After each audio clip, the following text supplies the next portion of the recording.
dear friends, dear speakers, dear participants, we are at the beginning of our third and last online conference within this international webinar school, a project that the Atlantic Council of Croatia organized, and it is sponsored by NATO Public Diplomacy Division.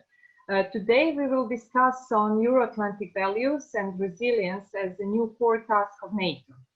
Today I will also start this online conference by giving a summary of presentations from our webinars that are relevant for today's, sorry to admit one more waiting room, that are important for today's discussion, and then we can hear you and listen to you, young people, young participants, how you see this issue in contemporary international relations.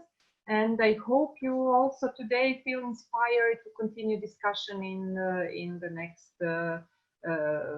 tens of minutes or 1 hour, or as long as we want to discuss. So to start with Professor Rhodes, he started his presentation being very accurate in defining the terminology and the word resilience. That became actually as a core aspect of defense after Warsaw Summit in 2016.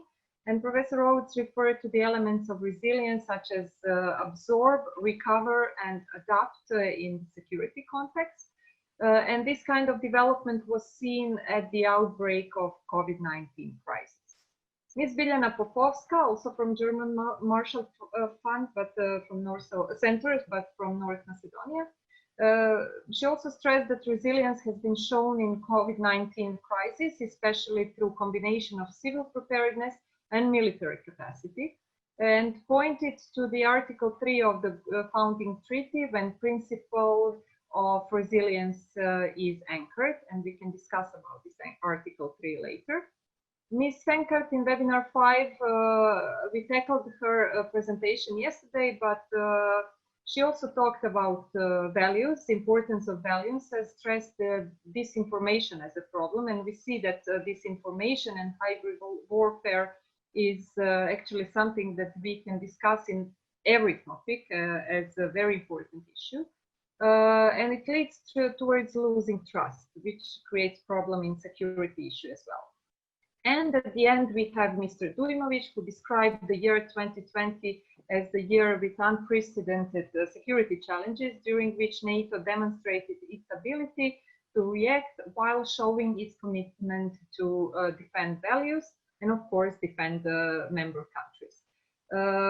I won't talk about, and I won't give summary of my presentation.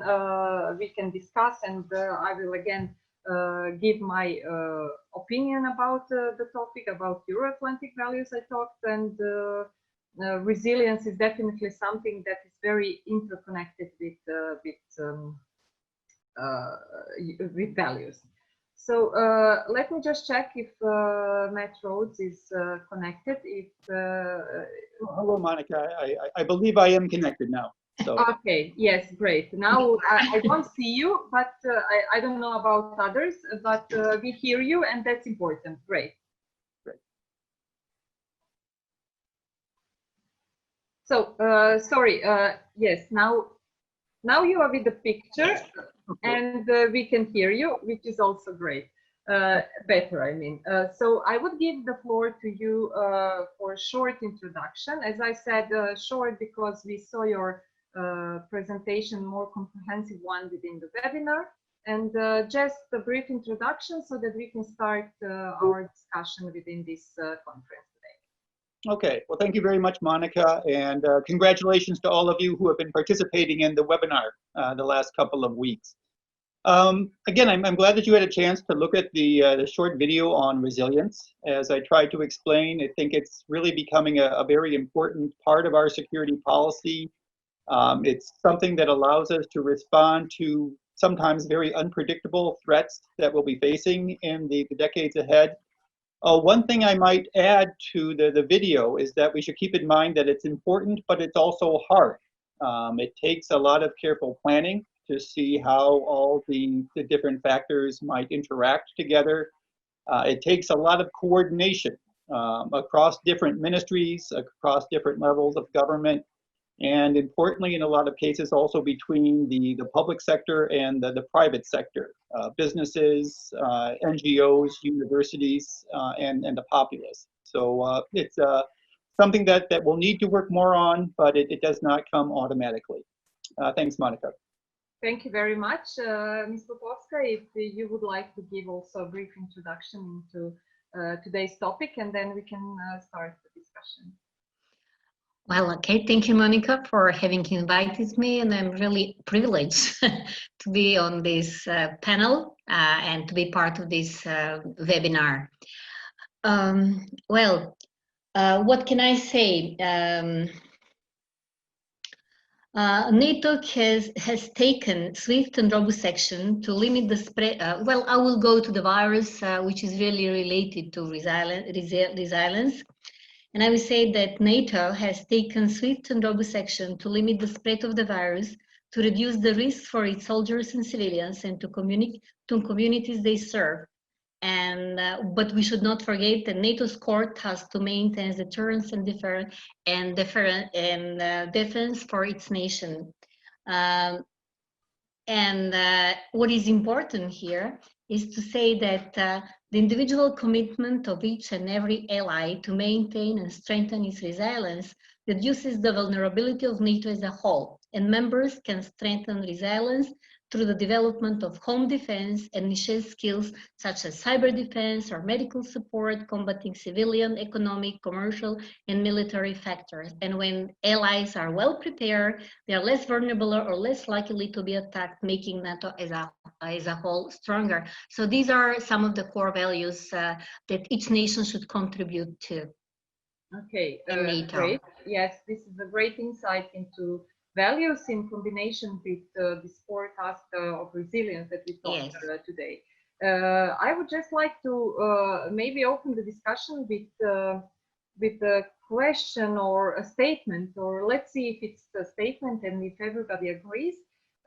Do we see the security environment as unpredictable today and before COVID-19 outbreak? The same level of unpredictableness, whatever the noun is, so unpredictability, is it the same level? Do we see it now as more unpredictable, or we see it as unpredictable as it always was? But do you want me to answer? If you want to answer yes, I would also open the floor to other participants as well who would like to express their opinion. Yes, I think that COVID has proved that how unpredictable the security environment is, and it just pointed out different aspects that we should all be concerned about. I remember some conferences when we were talking about health security. And this is Corona with the COVID situation is definitely health security as part of the broader spectrum of security has proved actually that it is something that we should all consider as an important element of this security environment, that we were maybe before we were only putting accent on the vaccines, but we should have it look at it more broadly. And that the security environment is really unpredictable. Every day we witness colleagues who get infected, and that shows how unpredictable the virus is in the security in general. Mm-hmm. And yeah, we will definitely touch that issue about interconnection of this unpredictability and security aspect. But let me see how especially our young colleagues are looking at the security today, and 6-7 months ago. Is that level of how you feel secure is it the same as before, or is it different, or do you feel less secure than before? So I don't like for you to feel like in school. Feel free to say that you don't want to comment, but I would like to maybe really hear you, and I will go now as I see you in these boxes in Zoom. So Slađana, you're the first one that I see you. If you would like to express your opinion, how you see the security environment today and let's say 6 months ago or beginning of the 2020. Thank you, Monica. Thank you, all of you. Yeah, it's hard to say that now is easier than in before, like in comparison with few years ago or something like that. Actually, what we can see and is the fact that in the first beginning, when this COVID appeared, yeah, we considered this crisis only as a health crisis, but now we can see also other things that going also along this crisis. So we are facing with also social crisis, but as well with the economical, and who knows what we can expect. So I would definitely say that yeah, that along with the traditional some kind of challenges, security challenges that we were facing with, now we have also health crisis, but also even even more raised social one and economical one, environmental as well, because yeah, as we can see, so yeah, it's hard to predict actually any kind of like secure future. Yeah. I understand what you mean, and yeah, definitely we are more concentrated to some new types of security threats than we were before. Lazo, you are next one. What's your opinion about how do you see the international security now and let's go before? Thank you very much, dear Dr. Begovic. Well, because of the topic of today's webinar is the resilience of NATO in such circumstances, I think that such resilience from countering or responding to a terrorist attack to potential collective defense scenarios has to be strengthened, because it plays an important role in strengthening the NATO's deterrence and defense posture. More resilient countries, more resilient NATO alliance, better civil preparedness planning means having less vulnerabilities in critical times,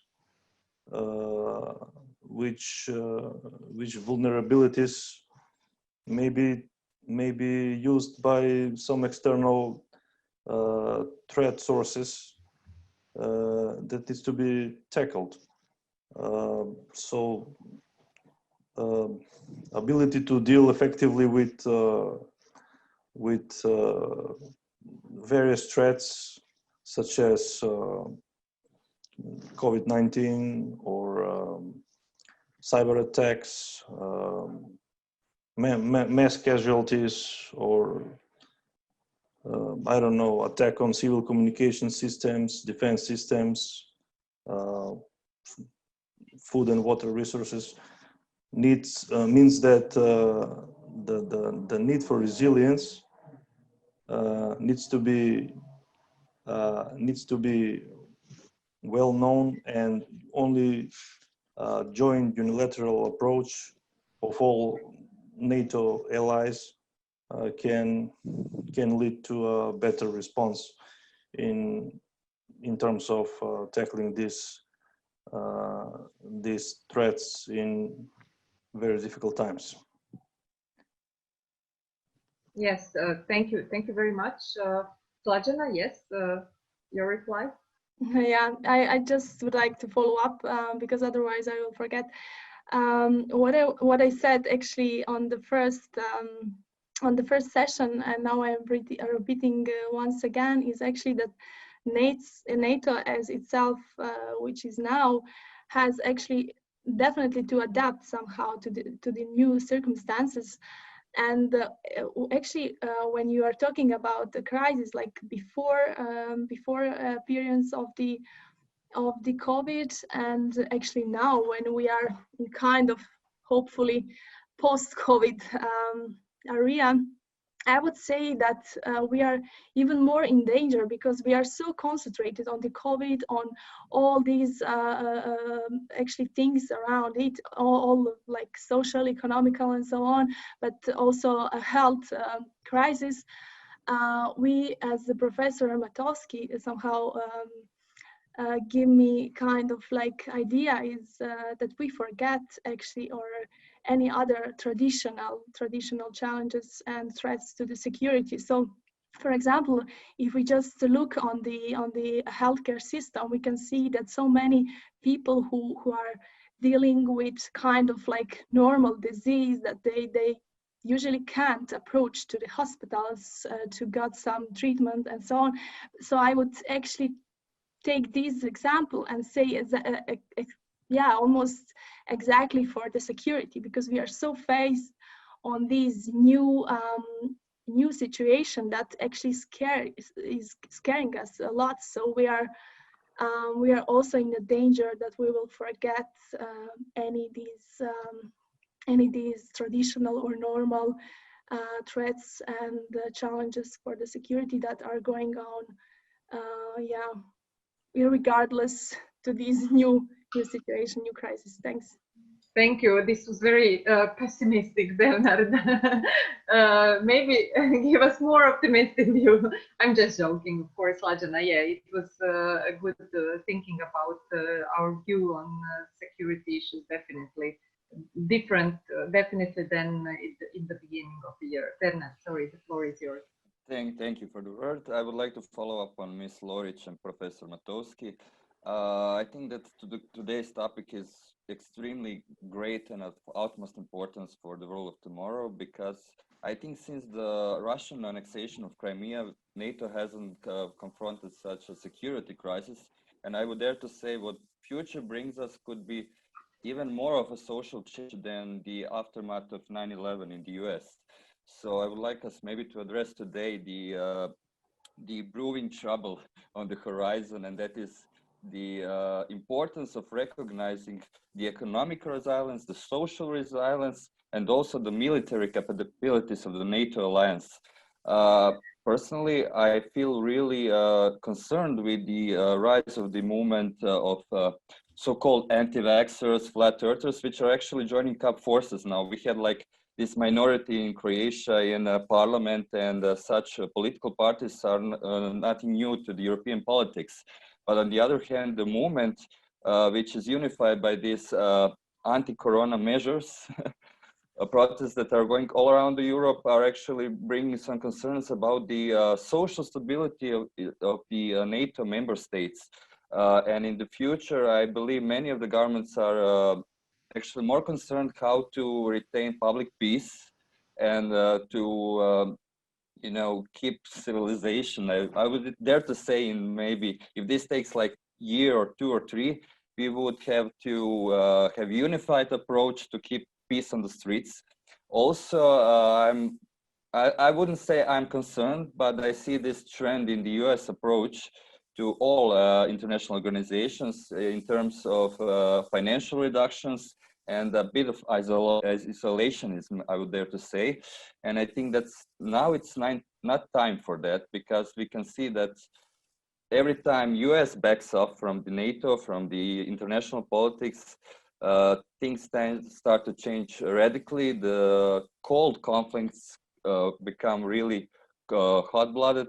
We have the ongoing situation is Azerbaijan at the moment. So I think that we should address the importance of US activity in the NATO and the importance of unified approach to future, especially next 2 years. I'm sorry if I took too long, but thank you for the... No, you didn't take much time, because we are here to hear your views and on the current contemporary international relations and international security. And I see as the next one is Andrei Nikolovsky. I don't know, Andrei, if you're here. I see on your cover. So if you are here, if you would like to share your opinion about how do you see international security today and several months ago. Yeah, sorry, I think my internet connection is a bit unstable. I don't know if you can hear me. Yes, we hear you. But do you see me now, right? No, but whatever you prefer, it's fine. Yeah, no, I put my camera on, but something is just like it's not very stable. And well, in my opinion, international security changed drastically during these months because of the crisis. I would say that now people probably are more willing to cooperate, even though, yeah, because we saw that that one thing such as a virus, it doesn't matter. Like all these borders are not very important now. It can strike anywhere because it's spread throughout the world. I mean, obviously now there would be stricter controls who enters because of the spread of the virus, but I think in one level, actually it made people think about cooperating more, because we cannot defeat this virus only as a state or as a region. I think everyone, the whole world needs to cooperate. So even though in theory we kind of now are having stricter border controls and who can enter, who cannot, I think in a different layer, in a different way, it made us think more about cooperation in the future. So definitely, yes. My next box is Bruno Rukavina. Bruno, you were not able to talk in the last two conferences on Monday and Tuesday, and I don't know if you can do it now, or no, you're at work and you cannot speak, but I will read your question later, if you don't mind. So let me go. I also see Professor Shalaev, a speaker from other webinars, joined us.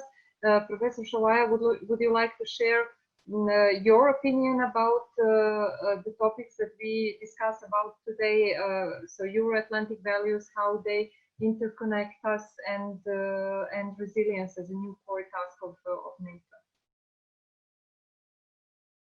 Be very brief, because I will be also very briefly here in the webinar, but it's very nice to have opportunity to speak about some security challenges for these 2 days. So one of that, there is also spreading of Euro-Atlantic values, but I think that with some recent processes in the region here in the Balkans, but also this process with this open fighting in the Caucasus is also a sign that we are maybe going just to get back to with the Euro-Atlantic values, because we are somehow neglecting some values of cooperation, some values of integration. And I think that also COVID-19 influenced a lot in that, in getting stronger state as an institution. And that is also the sign that the state will be becoming, maybe particularly in non-developed regions, more authoritarian, and it depending much more on some strong leadership, maybe also putting aside some democracy values, because we have to interconnect Euro-Atlantic values and democracy. Without democracy not only in the state particularly, but also in international relations, we cannot talk about some things like Euro-Atlantic values. Of course, the biggest value in security and defense now is so-called democratic control over security sector, and that's very important. That is the reason that we have to watch very carefully what is going on with actual processes, particularly in non-developed regions, and how to improve the situation. Thank you very much. Thank you very much. Yeah, very interesting topics are further being opened. Let's continue with whoever wants to join the discussion. Mevluda, you are changing places in my screen, as how it depends on probably how you turn on and turn off your camera. So you were the next one when your camera was on. Now you're not the next one, but maybe you would like to share your opinion, how you see how you feel actually the international security today and beginning of the year. What's your opinion? Just unmute yourself because you muted. Yes, I think at the beginning we were not so much safe or secure, but now the security is bigger, because now every place we want to go, for example, at hospital or at school, we must prevent ourselves. We must have a mask and wash our hand and prevent ourselves. Okay, yeah.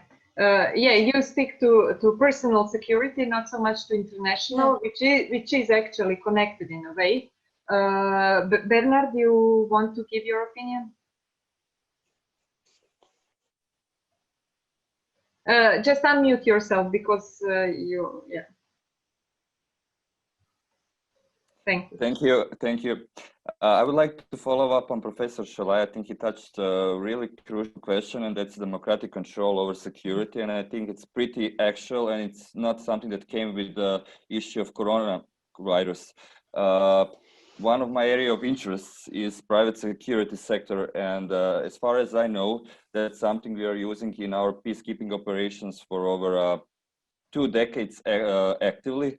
Or more than 70% of active military personnel in Afghanistan are, let's say, mercenaries. It's called contractors, but in substance they are mercenaries. So what happens when the international organizations or states lose control, or they can't justify their own means, they are forced to use contractors.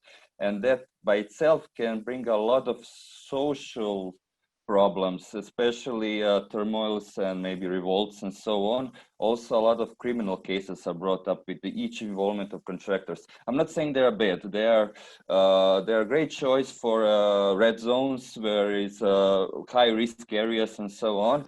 But I'm seeing the situation in the US at the moment, and I can see that President Trump in the past few months used his federal forces, FBI, CIA, DA, and so on, without using the signs of the service and so on to, let's say, peace out the revolts in certain cities and so on. If this is the future we are heading at NATO, I think we are going to have a huge clash of democratic control over security and the purpose of our organization as a world guarantee of democracy and stability. So that's much for me. Thank you. Yeah, you also touched the very interesting points of combination and how we jeopardize values with different approaches. But Professor Sholai, if you want to reply to this or add something, because you actually first started to tackle this important issue. Yes, like Mr. Bernard said, we are now faced with a very interesting processes, particularly in private security, but not only in interior. There are more private initiatives in international relations and just replacing the armies. So we need really to have such a proper base of control of such types of security initiatives. And also, you know, we follow these last wars, particularly in Iraq and something. But that's the reason that we have to talk more about democracy control, controlling entire processes, not only particular points like, for instance, budgeting system or maybe procurement. So, but we need to really to put the security on a wider democracy basement. For instance, I talked yesterday about many other threats in which we need democracy control, either in advance or just in a regular process of security providing, or we need to provide a way of verification in a state of emergency. For instance, like we have in a COVID-19 situation, because we really need to pass some emergent measures, and it is impossible at the moment or in that certain moment to have some democracy control, but generally and finally, framework has to be democratic. That is the reason that we need to try to recognize which are dangerous, what are challenges, which kind of threats are directed to us. So that is important for preparation and for a situation in which we can be ready for many challenges, sometimes even unexpected or at the first glance unrecognized. Thank you, Professor.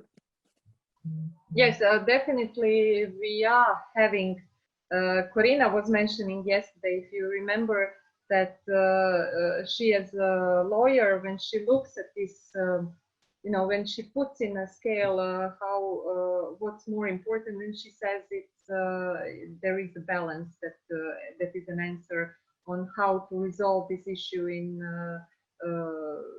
in trying to secure public health on one side and secure democracy on one side. That is the foundation of our civilization, as you mentioned as well. So it is difficult. There is that saying, moderation in all things and all things in moderation. And it would not be a saying if it would be an easy task. It's probably a very difficult task. So I would, I don't know, I didn't want, as I said in the beginning, to read your names and to try to bring you in unpleasant situation, but Ljubka, Christian, Nicola, if you want to add your comments, please unmute yourself and feel free to add your comments. I don't want to make you to make your comments. No? Okay, I presume that if you are not unmuting yourself, you are without comment. And I would like to ask Biljana, you, if you can just give me what you meant when you said, did you actually know? I know I can understand what you meant, of course, but did you maybe give an explanation of resilience when you said that NATO actually helped a lot of Western Balkan countries and Eastern Europe, but definitely Western Balkan when you talked about this region? And even though if it's not in its mandate, it provided medical equipment, it provided medical help, and this combination of military and civil preparedness, is that a kind of resilience that NATO showed in this crisis? Just unmute yourself, please. Yes, it definitely what NATO NATO showed. NATO used its forces through the European mechanism, and that's the way how it helped. But NATO for years has been preparing Western Balkan countries for situations like this, and they are continuing to prepare for what might come next. And they are actually organizing exercises, and these exercises are very important. So the institutions and people civilians are actually prepared for what might come. Scenarios are developed and they are playing them. So this is how NATO helps the people in Western Balkan, and I'm not only in Western Balkan, but even beyond. Because they are effective way to conduct stress tests of national arrangements to see how the nations are actually prepared for it. And what is important to say is that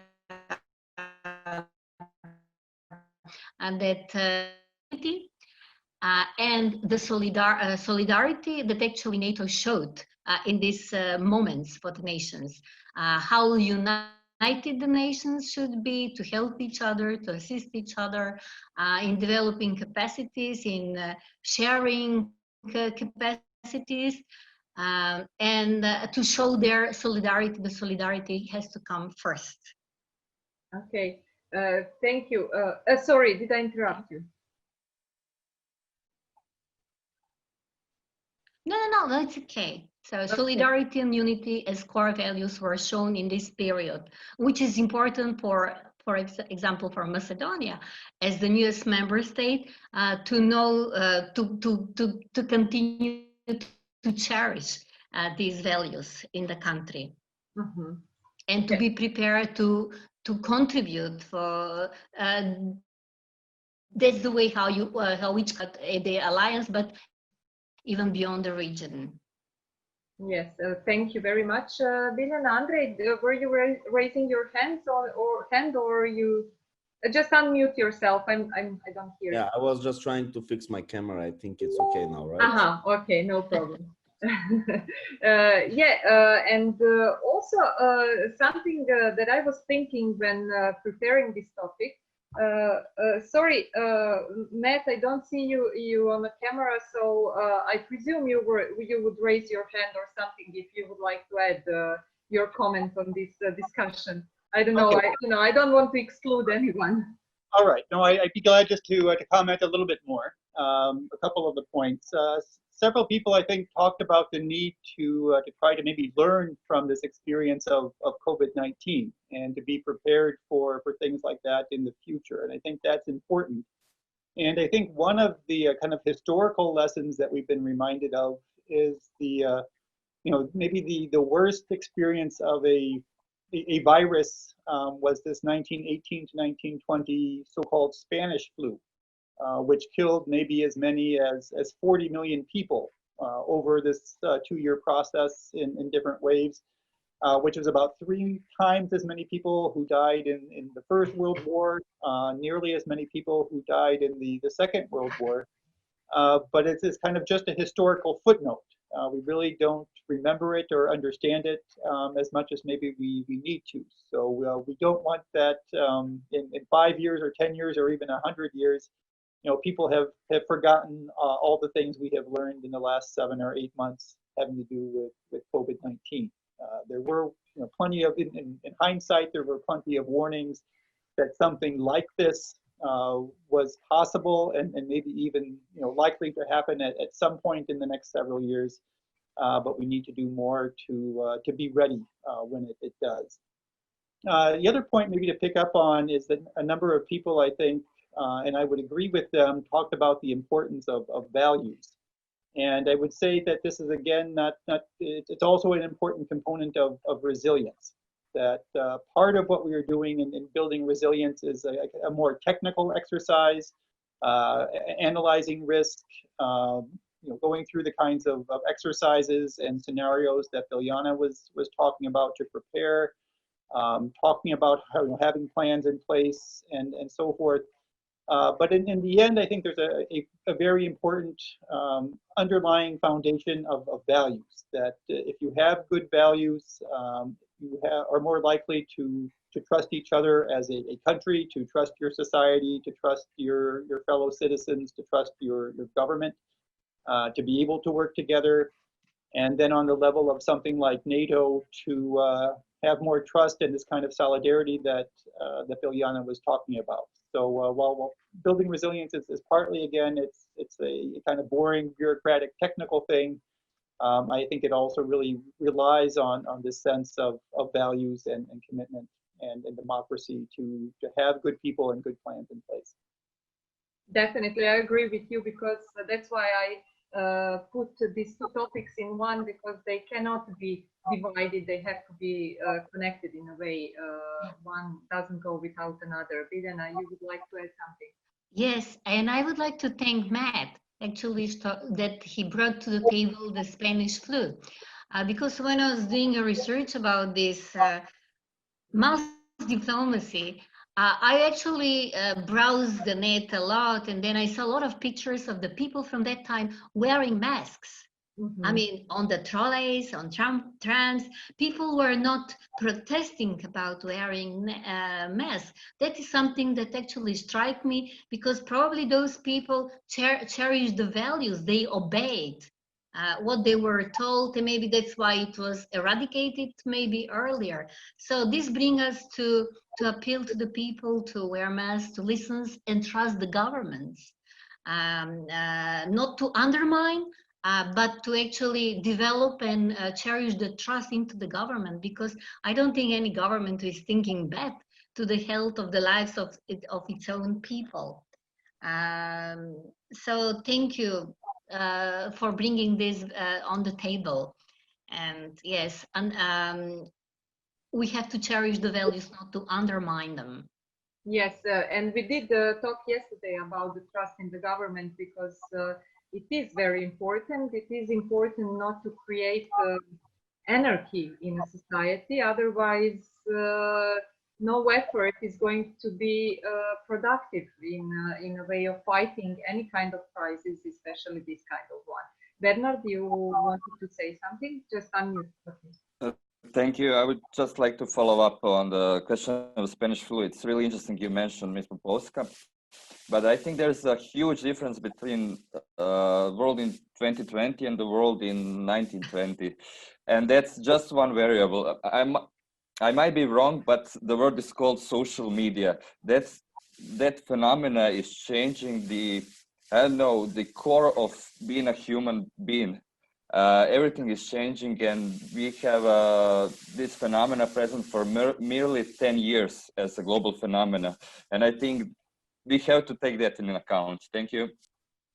Yes, definitely. This is what we were mentioning before starting recording. And there can be some things that we can maybe make parallels, but definitely the world is totally different than 100 years ago, and that's a fact.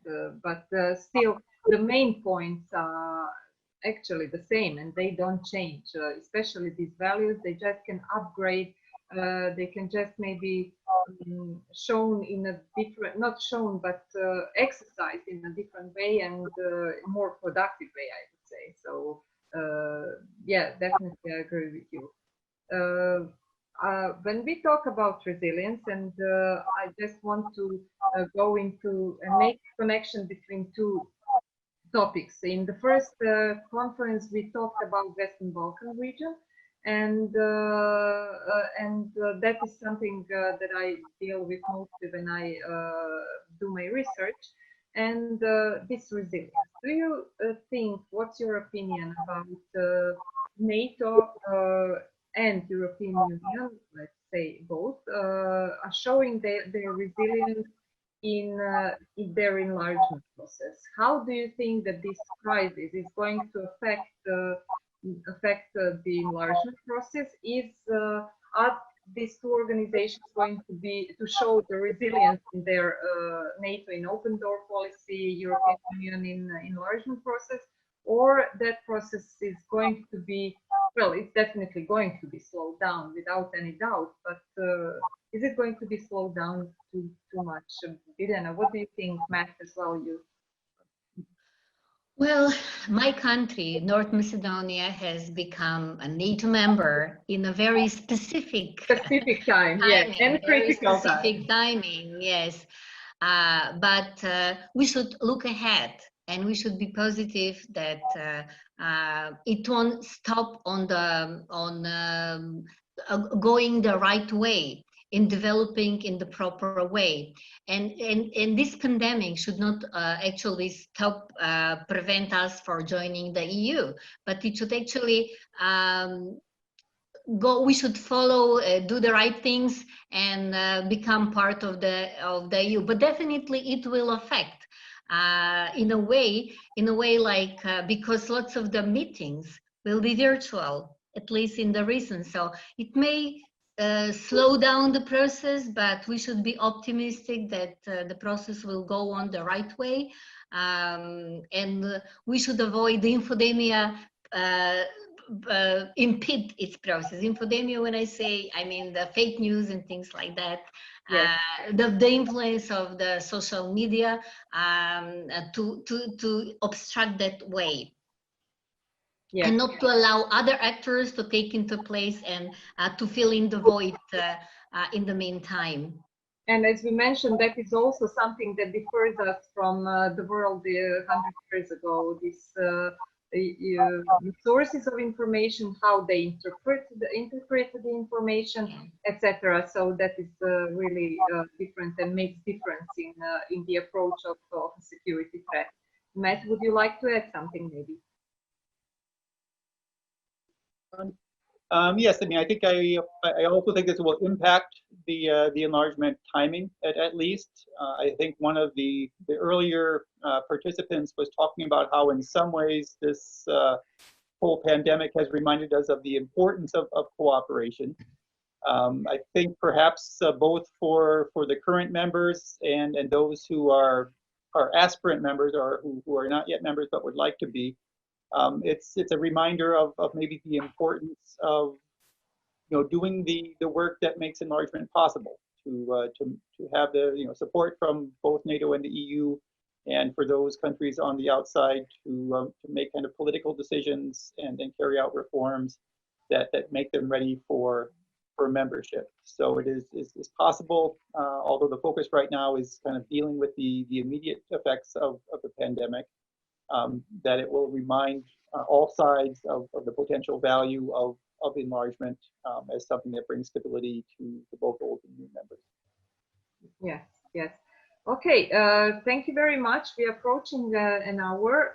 I don't want to take much of your time, so maybe this is our last webinar. I would like to maybe suggest that we say some final words, final thoughts, sorry, and to conclude this webinar school, to conclude this project somehow with maybe optimistic thoughts as well.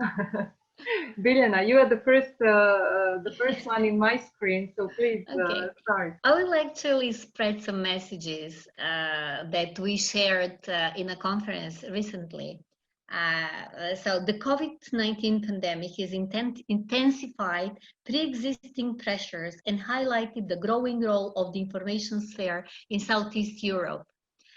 The countries of Southeast Europe, I'm quoting here Matthew Rhodes, are, but not him, but it's a general opinion from the academia in the Western Balkans especially, are subjects, not just objects of regional and broader Euro-Atlantic security, and think strategically about future.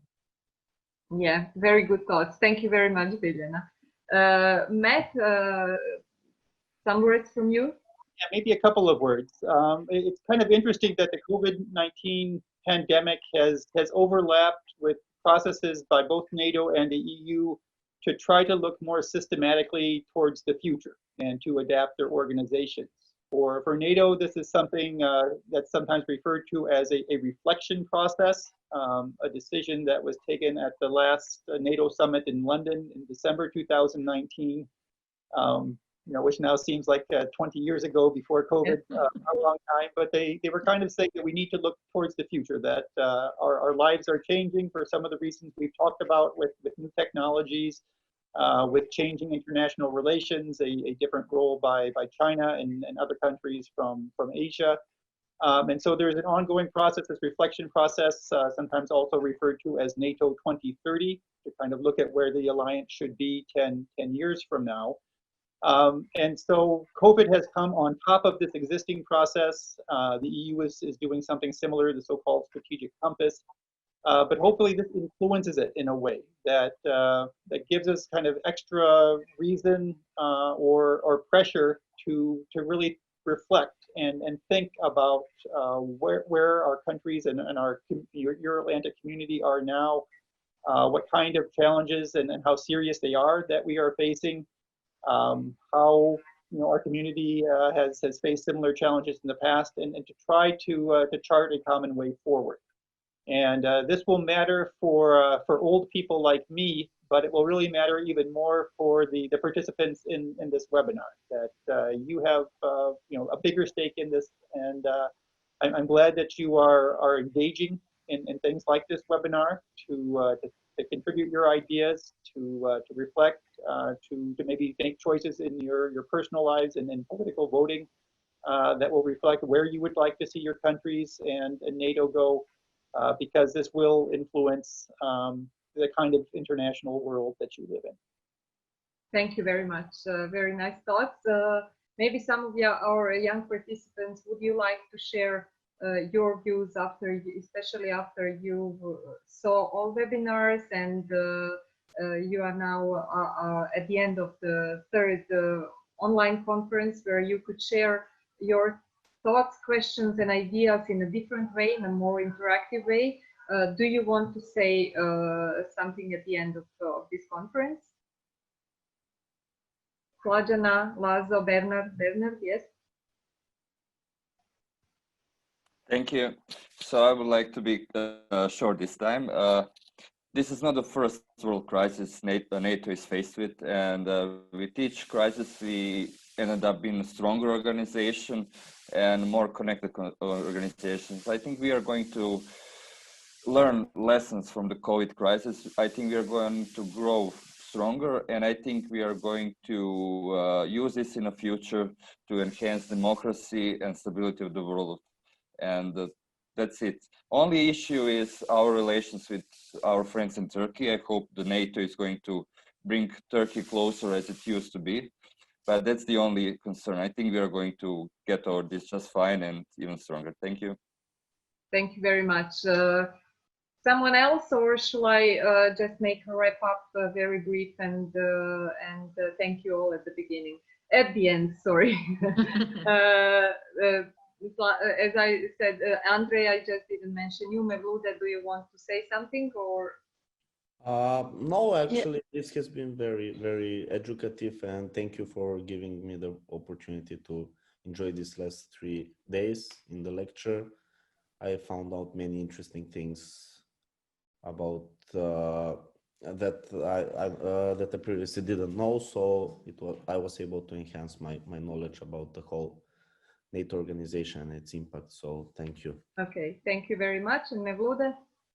Yes, I am happy because I attended this webinar. It was so important. I got a lot of knowledge, and I want to say, as Macedonia now entered the NATO, the life in Macedonia will be better.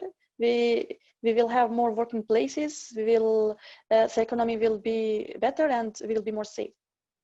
Okay. Well, thank you very much to all of you. Thank you very much for joining these Zoom conferences. Thank you, our dear speakers, for sharing your time now and for giving us your presentations for webinars that will be very educational in the future to someone else who is not participating at the moment in this project. Your thoughts will stay in our channels, YouTube and Facebook. So yeah, we discussed in these 3 online conferences about Western Balkan. We discussed about health crisis, how it affects democratic values, and today about Euro-Atlantic values, how they connect countries and people, and how they are connected with resilience and the NATO as a NATO core task. So. Thank you very much once again for your time, for your energy. I hope you had, I cannot say good time because we were not socializing in person, but yeah, in a way, I hope you had a good time when you were listening to and participating like this online. Yeah, thank you, and until next project, see you again in some next project. Thank you, Monica, as well, yes, for the organization. And it was really good privilege to be here and discuss all these 3 days. And yeah, thanks to all lectures. And I would actually like to conclude and say that this crisis actually showed us how important is, as Mr. Roth said, like to reflect and think about the new leadership and actually look for the joint work on different levels between different expertise. So yeah, let's look for that. Thank you very much. Yes, and definitely a message for you young people: be brave and continue to work on a better life. Never give up, because that's actually the main message of all of these discussions that we are trying to tackle new challenges, threats, etc. So thanks again, and good luck, stay safe, and thank you.